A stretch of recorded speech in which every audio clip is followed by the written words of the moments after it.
하나님 말씀 느헤미야 10장 35절부터 39절입니다.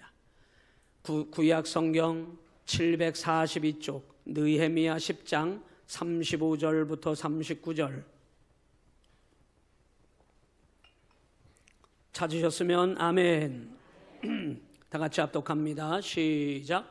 해마다 우리 토지 소산의 만물과 각종 과목의 첫 열매를 여호와의 전에 드리기로 하였고, 또 우리의 맏아들들과 가축의 처음 난 것과 소와 양의 처음 난 것을 율법에 기록된 대로 우리 하나님의 전으로 가져다가 우리 하나님의 전에서 섬기는 제사장들에게 주고, 또 처음 익은 밀의 가루와 거제물과 각종 과목의 열매와 새 포도주와 기름을 제사장들에게로 가져다가 우리 하나님의 전에 여러 방에 두고, 또 우리 산물의 11조를 레위 사람들에게 주리라 하였나니, 이 레위 사람들은 우리의 모든 성읍에서 산물의 11조를 받는 자임이며, 레위 사람들이 11조를 받을 때에는 아론의 자손 제사장 한 사람이 함께 있을 것이요, 레위 사람들은 그 11조의 10분의 1을 가져다가 우리 하나님의 전 곳간에 여러 방에 두되, 곧 이스라엘 자손과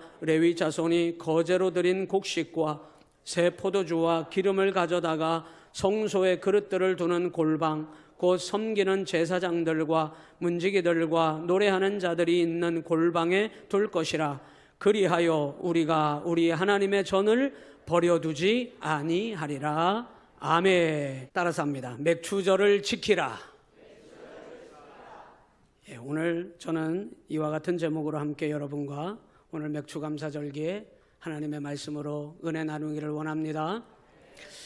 제가 맥추절을 맞아서 하나님 앞에 하나님께서 맥추절 신앙이라고 하는 것이 무엇일까 생각해 볼 때, 맥추절 신앙은 첫 열매 신앙입니다. 하나님께서 우리 가운데 주신 그 열매, 그래서 여러분의 손에 쥐게 된 거, 여러분이 누리게 된 거, 그리고 여러분이 현재 살아가고 있는 모든 것들이 하나님이 우리에게 주신 열매로 살아가고 있음을 맥추절기를 통하여 우리는 고백하게 되는 것입니다. 그래서 우리가 할 수 있는 맥추절의 최고의 고백은 모든 것이 하나님의 은혜입니다. 그 하나님의 가장 큰 열매와 은혜를 받은 자가 누구일까 생각해 보니까 제 자신이더라고요. 사실 저는 굉장히 가난하게 살았습니다. 가난한 집안에서 태어났고 가난한 부모 밑에서 자랐고, 그래서 너무나 가난해가지고 학교 다닐 때 학교에 가면 2교시가 끝나면 급식, 지금은 급식이 밥으로 나오는데 저 때는 빵과 우유를 줬어요. 그 빵과 우유 값이 한 달에 1,800원이었습니다. 지금 생각해 보면 아무 금액도 아니지만 그 1,800원을 내지 못해서 저는 한 번도 학교에서 그 급식을 먹어본 기억이 없습니다. 참 가난하게 살았거든요. 그런데 지금 생각해 보면은 제 아내가 생겼죠. 제 세 자녀가 있죠. 아름다운 가정을 꾸렸죠. 우리 성도들과 함께 이렇게 행복하게 목회하고 있죠. 이것은 하나님이 제게 주신 가장 놀라운 열매의 축복입니다. 저는 빈털털이었습니다. 결혼할 때에도 결혼 자금이 없어서 우리 어머니 우리 아버지에게 얘기해봤자 결혼 자금을 뭐 준비될 것이 없는 걸 알기 때문에 사역하는 교회에서 등록금 내라고 돈 주는 거를, 그거를 계좌 이체로 보내는 거를 제가 현금으로 달라 그래서 그거를 종잣돈 삼아가지고 결혼을 준비했습니다. 아무것도 없는 빈털털이었습니다. 지금 생각해보면 저는 너무나 많은 것을 하나님이 누리게 하고 계시고 너무나 많은 열매를 거두게 하시고 모든 살아가는 모든 것이 하나님이 베풀어 주신 열매라고 저는 고백할 수밖에 없는 것입니다. 오늘 저만 그렇습니까? 여러분은 어떻습니까? 지금 여러분의 삶에 여러분이 누리고 있는 것, 여러분이 지금 가지고 손에 쥐고 있는 것, 심지어는 여러분이 낳은 자녀들, 여러분이 이루어 가고 계신 가정, 여러분의 직장, 여러분의 모든 삶에 이루어지고 되어지는 모든 것들, 하나님의 은혜로 하나님이 여러분에게 쥐어주신 열매라고 하는 믿음의 고백을 금번 맥추절기를 통하여 여러분 다시 한번 하실 수 있기를 주님의 이름으로 축원합니다. 여러분, 하나님께서 우리에게 열매를 주셨음을 우리는 인정해야 합니다. 제가 시골 목회를 해봤잖아요. 과실수를 심어가지고 그 과실수에서 주먹만한 사과가 달리면 그 사과를 따는 놀라운 기쁨, 이게 농부의 기쁨이거든요. 열매를 거두는 기쁨. 씨를 뿌려가지고 작은 묘목을 심어서 그걸 키워가지고 사과 열매가 달릴 때까지의 시간이 너무나 오래도록 걸려요. 많은 수고와 애씀이 필요합니다. 그래서 급 조급함에 가가지고 다 큰 사과나무, 다 큰 과실수를 몇 개를 사다가 땅을 파가지고 심어서 당장에 달리는 열매를 따먹고 싶은 거예요. 그런데 거의 다 실패했습니다. 왜? 거의 다 죽더라고요. 그렇게 큰 나무일수록 정말 그것을 잘 심어서 뿌리를 내리게 하는 게 그렇게 어렵더라고요. 야, 열매를 따먹는 게 이렇게 어렵나? 여러분, 오늘 우리에게 열매를 주신 하나님을 찬양하는 맥추절기로 하나님께 영광 돌리는 여러분 되시기를 주님의 이름으로 간절히 축원합니다. 열매라고 하는 게 얼마나 은혜인지 몰라요.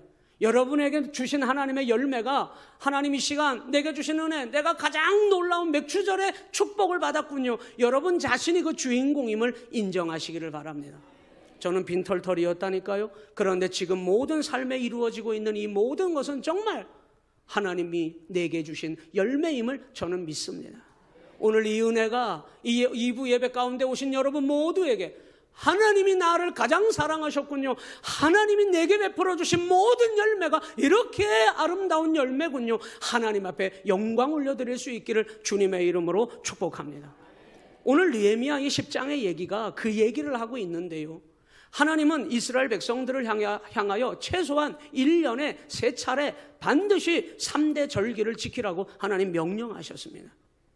유월절을 지키라, 맥추절을 지키라, 수장절을 지키라고 하나님께서 명령하셨는데 이 백성들이 이 느헤미야 오늘 10장은 그거 명령 지키지 않아서 하나님 말씀을 지키지 않고 살다가 한 번도 지키지 않았는데 바벨론 포로로 하나님께서 이들을 사로잡아 가셨잖아요.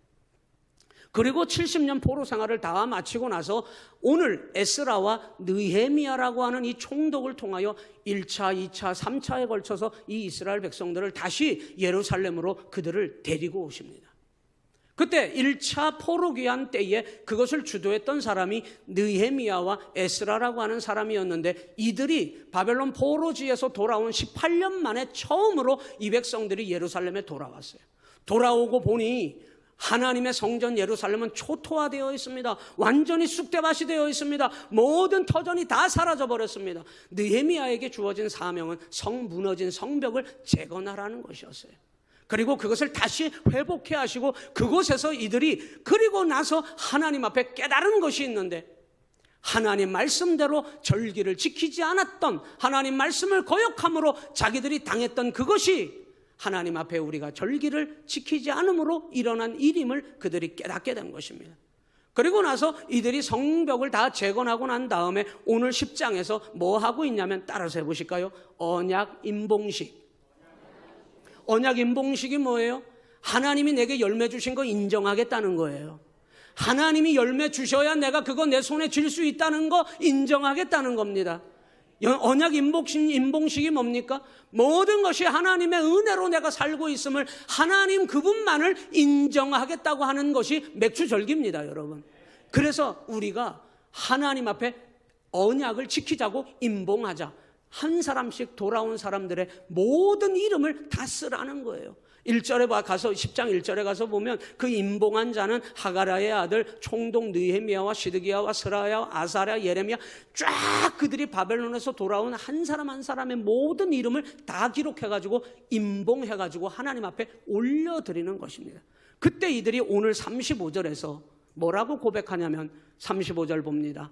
해마다 우리 토지 소산의 만물과 각종 과목의 첫 열매를 여호와의 전에 드리기로 하였고, 이게 뭐예요? 맥추절입니다. 여러분.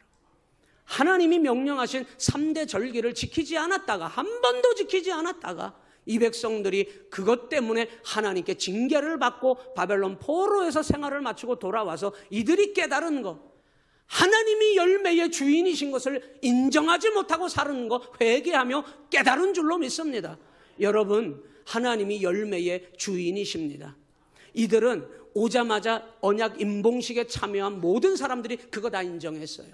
오늘 이 자리에 계신 여러분, 여러분이 쥐고 있는 가정과 자녀들과 생업의 삶과 여러분이 농사짓는 모든 열매와 소출과 여러분이 살아가는 모든 생업에 되어지는 모든 것들이 하나님이 열매로 허락하지 않으면 아무것도 질 수가 없는 것입니다. 열매가 뭐예요? 맺혀져서 썩지 않고 견실하게 그것이 열매가 되어야 내가 먹든지 가질 수 있는 겁니다. 본이 썩었어. 그러면 어떻게 해요? 버리는 겁니다, 여러분. 그건 열매가 되지 못한 거예요. 오늘 열매는 오직 하나님께서 우리에게 내 주머니에, 내 삶에, 여러분의 생업의 속에, 여러분의 자녀들에게 모든 되어지는 삶의 그 속속들이 하나님께서 누리게 하고 보게 하고 함께하게 하고 여러분이 그것을 모두가 다 은혜로 살 수 있도록 해주시는 모든 것이 하나님의 열매임을 깨달으시기를 주님의 이름으로 간절히 축원합니다. 이 열매를 하나님 앞에 드리겠다고 결단하며 언약 임봉식에 자기 신들의 이름을 다 써서 하나님 앞에 올려드리는 게 오늘 느헤미야 10장입니다. 열매만 드리는 게 아닙니다. 그저 농사진 소출만 곡식만 올려드리겠다는 게 아닙니다. 36절에 우리의 맏아들들과 가축의 처음 난 것과 소와 양의 처음 난 것을 율법에 기록된 대로 우리 하나님의 전으로 가져다가 하나님의 전에서 섬기는 제사장들에게 다 올려드리겠다고 인정한 거예요. 왜 이렇게까지 하는 겁니까? 왜 이렇게까지 하는 거예요? 지금까지 하나님이 주셨음을 무시하고 인정하지 않고 살다가 그들이 바벨론까지 끌려갔다 왔기 때문에, 그걸 알았기 때문에 자기 아들도 자기 게 아니고 자기 가축도 자기 게 아니고 자기 생명도 자기 게 아니고 하나님께 다 드려도 모자라는 하나님의 은혜였음을 이제부터는 고백하고 살겠다는 믿음의 결단인 줄 믿으시기를 주님의 이름으로 간절히 축원합니다. 모든 것이 하나님께서 주신 열매라고 인정하는 거예요. 맥추절은 뭔지 압니까? 여러분, 맥추절은 이 백성들이 인정하듯이 지금까지 하나님이 인정하지 않고 살았다는 거 지금 느헤미야 이 언약 임봉식을 통해서 인정하고 있는 거예요. 하나님 무시했다는 거예요. 하나님 인정하지 않고 살았다는 거예요. 오늘 맥추절의 은혜가 무엇입니까? 우리 하나님 인정하고 살겠다고 결단할 때 맥추절의 은혜가 여러분에게 임하게 될 줄로 믿습니다. 오늘 하나님은 이것을 이렇게 얘기했어요. 출애굽기 23장 16절에 가서 보니까 맥추절을 지키라. 이는 네가 수고하여 밭에 뿌린 것에 첫 열매를 거둠이니라. 여러분, 이 한 구절 안에 엄청난 놀라운 하나님의 말씀의 뜻이 담겨져 있는데 맥추절을 뭐 하라? 지키라. 지켜도 되고 안 지켜도 되는 것이 아니라 하나님의 강력한 명령입니다.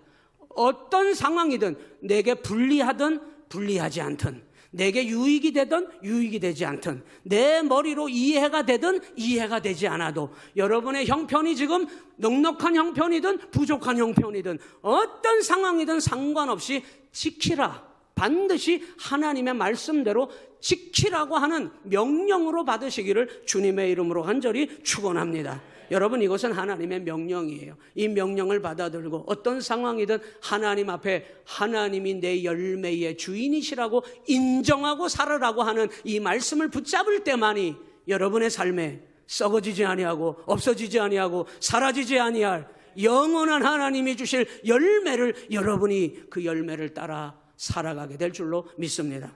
두 번째는 광야 가운데 광야 생활을 다 마치고 끝내고 이제는 밭에 하나님께서 네가 수고하여 밭에 뿌린 것을 거두게 되리라. 여러분, 광야 생활 가운데 이스라엘 백성들이 내 밭이 어디 있어요? 여러분, 지금 여러분의 것이 어디 있어요? 이거 내 겁니다. 목사님, 이거 내 거예요. 나 이렇게 많이 가진 사람. 그거 하나님이 한순간에 훅 불면 없어져요. 여러분, 교만하지 마시기를 바랍니다. 내 것이 어디 있어요? 그런데 처음으로 하나님께서 가나안 땅에서 내 것이 없던, 내 밭이 없던 이 백성들에게 밭을 주신 줄로 믿습니다. 여러분에게 하나님이 은혜는 선물이라 그랬어요. 자식도 선물이요, 여러분이 지금 누리고 있는 모든 것도 선물이요, 여러분이 이룩해 놓은 것, 여러분이 이룩해 놓은 것이 아니라 하나님이 세워주신 선물이요, 이 밭은 하나님이 주신 선물이에요. 그 밭에다가 이제는 광야생활 청산하고 그 밭에다가 뭐를 뿌려요? 수고하여 씨를 뿌리라는 거예요. 하나님 앞에 섰을 때 우리 여러분, 너 참 수고했다, 이 말 들으시기를 바랍니다. 수고하는 은혜가 얼마나 큰지 몰라요. 제가 사역하다가 너무 힘들어가지고 교육전도사 때 한 1년 정도 쉴 각오를 하고 다 사역을 멈추고 쉰 적이 있거든요. 한 달 쉬었는데요, 죽는 줄 알았습니다. 일이 없으니까요. 이건 사람 같지도 않고 뭘 하는 것 같지도 않고 사는 것 같지도 않아요. 한 달도 못 버티고 바로 사역지 구해가지고 나가서 사역한 기억이 나요. 여러분, 수고하고 땀 흘릴 수 있는 은혜가 얼마나 큰 은혜인지 여러분 기억하시기를 바랍니다. 나는 힘들어 죽겠어. 하나님 왜 나한테만 이래? 여러분, 불평불만하지 말고 수고할 수 있는 은혜, 땀 흘릴 수 있는 은혜, 그 하나님이 우리에게 주신 그 은혜를 여러분 기억하며 맥추절기를 하나님께 영광 돌리시기를 바랍니다. 마지막으로 뭐라고 얘기했냐면 첫 열매를 거둠이니라. 이게 맥추절의 의미인데요. 여러분, 하나님은 반드시 믿음의 자녀들에게 열매를 주시는 분이십니다. 기근이 없어야 하고요, 어려움이 없어야 하고요, 하나님께서 열매를 거두게 하시는 축복을 여러분에게 주셨다는 뜻입니다. 하나님은 여러분이 믿음으로 하나님 바라보는 자에게, 모든 것이 하나님의 은혜라고 고백하는 성도들에게 하나님은 반드시 빈손 만들지 아니하고 빈털털이었던 저와 같은 사람에게도 하나님께서 놀라운 은혜와 축복을 고백할 수밖에 없는 열매를 주셨는데, 오늘 이 자리에 계신 여러분 모두에게 열매를 거두게 하심이니라. 여러분이 열매가 또 되셔야 합니다. 마지막 주님 오시는 그날에 여러분 자신이 알곡이 되어서 그 열매를 가지고 하나님 앞에 서게 될 줄로 믿습니다. 열매를 거둠이니라. 여러분의 삶을 통하여 하나님은 열매를 거두는 복 있는 삶이 되시기를, 맥추절을 지키라고 하는 하나님의 명령을 통하여 오늘 우리가 기억하고 반드시 열매 있는 신앙으로 하나님 앞에 감사하는 우리 시온교회가 되시기를 주님의 이름으로 간절히 축원합니다. 기도하겠습니다.